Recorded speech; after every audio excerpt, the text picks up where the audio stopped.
میں پڑھ رہا تھا مختل میں، مجھے ملا کہ جب امام رن کی اجازت نہیں دے رہے تھے، کہا تم جاؤ، میں نے تمہیں آزاد کیا اللہ کی راہ میں، مصائب نہیں پڑھ رہا ہوں، محظوظ ہوں آپ، آخری بات کو مجلس تمام کر رہا ہوں، یقین کی بات کر رہا ہوں، یقین. یہ عریضہ لکھنا، یہ نظر و نیاز کرانا، یہ اسی بات کا ہے کہ آپ کا یقین رینیول ہوتا رہے. اگر یقین رینیول نہ ہو تو پھر ان چیزوں کا کوئی فائدہ نہیں. آپ دیکھیے یقین کسے کہتے ہیں. آ کر کے امام سے کہا فرزند رسول آپ لگ رہا ہے اس لیے اجازت نہیں دے رہے ہیں چونکہ میرا رنگ سیاہ ہے اور میرے پاس سے عجیب قسم کی بو آتی ہے، شاید اس لیے آپ اجازت نہیں دے رہے ہیں. میرا خون کہاں، ہاشمی خون کہاں. اللہ، لفافے لینے سے صرف دین کی خدمت نہیں ہوتی بھائی، دین سے دین کا ایکسپلائٹ کرنا اور ہے، دین کی خدمت کرنا اور ہے. ہر آدمی، میں آپ کو نہیں کہہ رہا ہوں جیسے لوگ جو دیندار ہونے کا کہتے ہیں، پہلے ہمیں دیکھنا چاہیے ہم واقعی دیندار ہیں بھی یا دین کو اپنے حساب سے توڑ مروڑ رہے ہیں. اس غلام سے سیکھیے دینداری کہتے کس کو ہیں. مولا کے پاس جب کہا تو دیکھیں کیسے مطلب بتایا بھی، جناب جون نے آداب بتایا امامت کے سامنے کیسے آنا چاہیے. تو امام نے فرمایا ٹھیک ہے جون، اگر یہ بات ہے تو جاؤ، اذهب یا جون بید اللہ وجهک، اللہ تمہارے چہرے کو نورانی کر دے، جاؤ خدا حافظ. تو جناب جون مقتل میں آئے، اور جیسے ہی مقتل میں آئے تو یہ مقتل میں لکھا ہوا ہے کہ رجس خانی ہوتی ہے مقتل میں، تو ادھر سے رجس خانی کی ایک نے، اچھا اب وہ لڑنے کے لیے آیا ہے جس کا چہرہ سیاہ ہے، جو حبش کا ہے. اللہ اکبر. جیسے ہی جناب جون نے سنا اپنے پیروں کو رکابوں میں ڈالا، پشت فرس سے بلند ہوئے اور ایک مرتبہ سامنے دیکھ کر کے کہتے ہیں روز محشر دیکھوں گا تیرا چہرہ کالا ہوگا یا میرا چہرہ کالا ہوگا.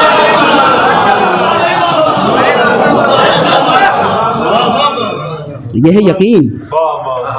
جب آپ اس یقین کے ساتھ ہوتے ہیں نا، جب آپ اس یقین کے ساتھ ہوتے ہیں تو امام کو آپ ان آنکھوں سے دیکھیں یا نہ دیکھیں، دل کی آنکھوں سے آپ کو آپ کا امام نظر آئے گا. بس میں نے گفتگو تمام کیا، میں نے آپ کا وقت تھوڑا سا زیادہ لے لیا چونکہ مجھے مناسبت سے بھی گفتگو کرنی تھی. ایک مرحوم کی سال ثواب کی مجلس سے اللہ کروٹ کروٹ ان پہ اپنی رحمت نازل کرے. اللہ ان کے بچوں کو، ان کے نواسوں کو، ان کے پوتوں کو، لائق فائق پوتوں کو پروردگار ان کی توفیقات میں اضافہ فرمائیں. یہ پڑھیں لکھیں آگے بڑھیں، اللہ ان کے درمیان آپسی مہر و محبت یوں ہی بنائے رکھے. ایک غلام امام حسین کے سال ثواب کی مجلس ہے.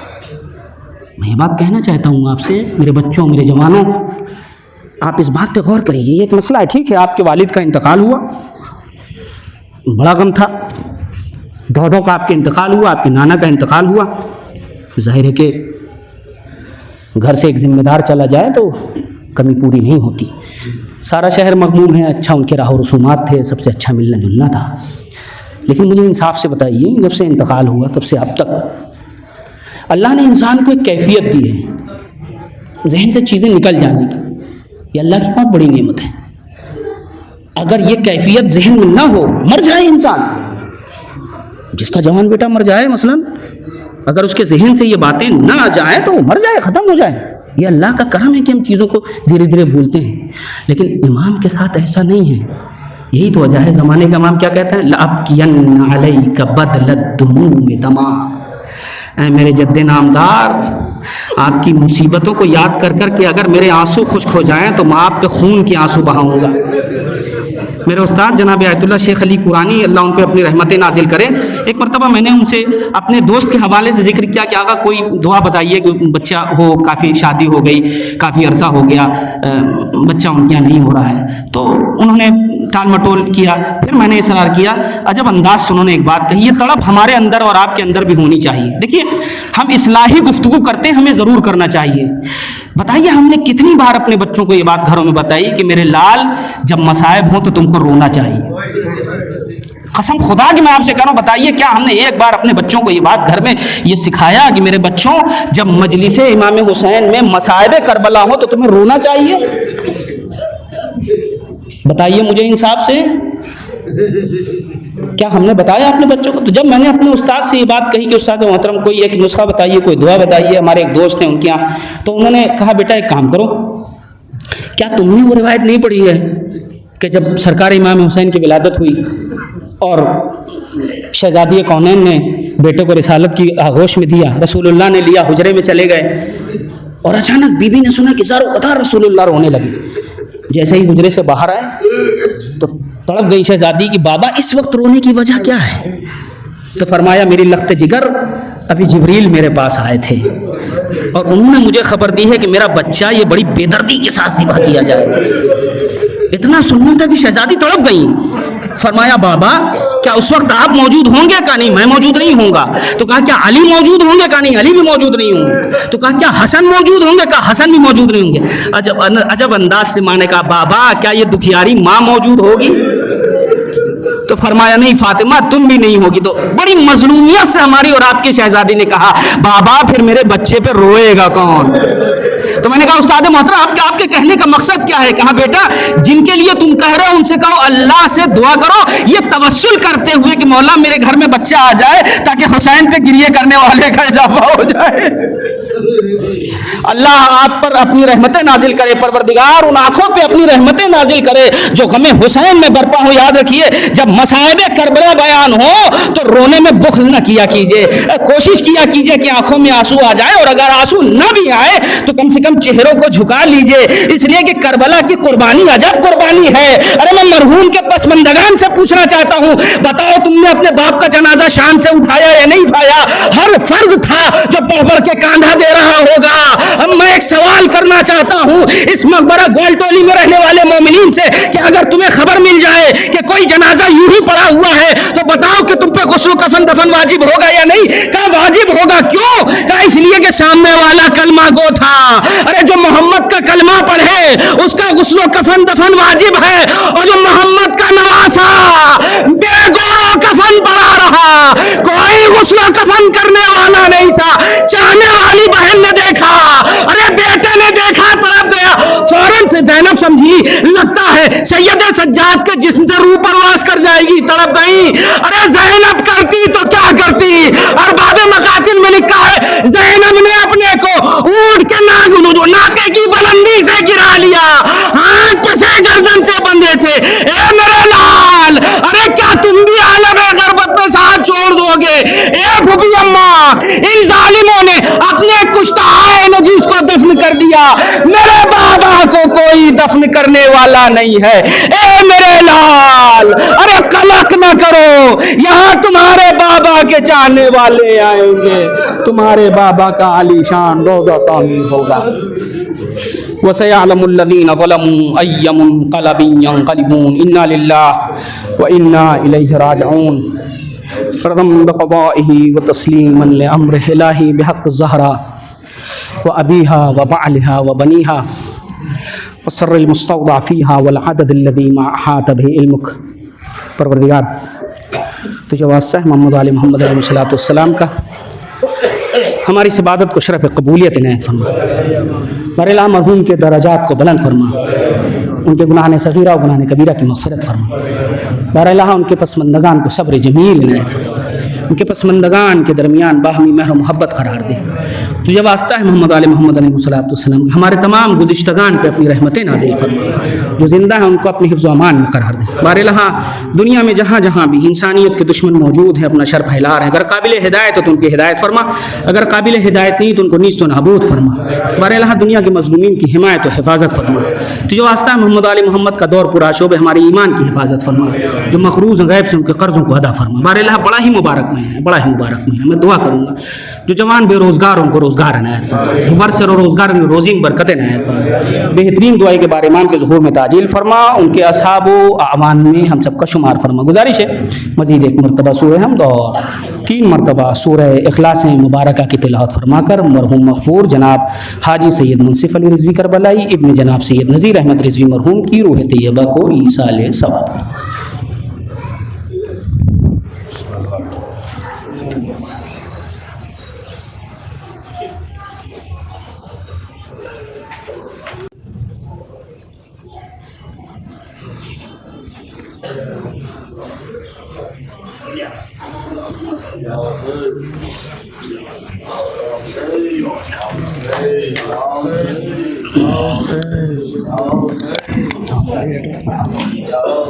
اب میں گزارش گزار ہوں انجمن محمدی معین الرضا کے تمام اراکین سے کہ وہ امام بارگاہ میں تشریف لیں اور نوخانی اور سینہ زنی کے فرائض کو انجام دیں. انجمن محمدی معین الرضا اس کے فوراً بعد انجمن حسینی برادرز نوخانی اور سینہ زنی کے فرائض کو انجام دے گی.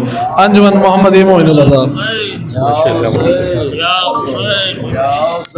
یا حسین یا حسین یا حسین یا حسین یا حسین یا حسین یا حسین یا حسین یا حسین یا حسین یا حسین یا حسین یا حسین یا حسین یا حسین